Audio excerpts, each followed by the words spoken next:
দেখো বন্ধুরা, আমার ঘরের সবচেয়ে সেরা দেশি পায়রা, মানে প্রাণের প্রিয় বলতে পারো। আমি জোড়াটা বেঁধেছি, নটটা কম করে 8 থেকে 9 ঘন্টা এমনি উড়ছে। এই গরমেতে আমি ভয়ে ডানাটা কেটে দিয়েছি। তোমরা খালি শখ করো পায়রাটার। পায়রাটা দেখো, নটটা খালি স্ট্যান্ডিংটা দেখে নাও, আর মাদিটাও দেখো। বিগ সাইজ পায়রা আছে। পায়রাটা বাজে মেরে দেবে ভয়ে আমি, তাই জন্যে 8 ঘন্টা এই গরমে উড়ছে, তাই আমি পায়রাটা ভয়ে ডানাটা কেটে দিয়েছি। পায়রাটা দিয়ে বাজে মেরে দেয়। পায়রার হেডশেপটা দেখো,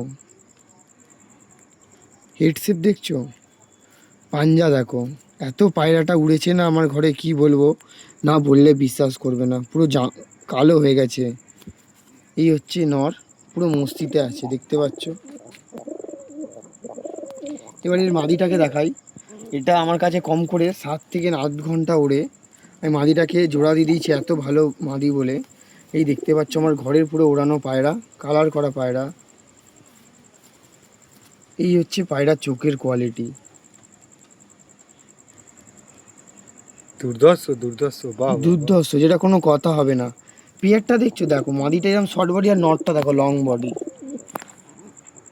পুরো মস্তিতে পায়রা। তোমাদের কি মনে হয় বন্ধুরা, একটু কমেন্ট করে জানাও যে এর বাচ্চাগুলো কীরকম উড়তে পারে। ঠিকঠাক জোড়াটা বেঁধেছি তো আমরা? একটু বন্ধুরা একটু কমেন্ট করো প্লিজ।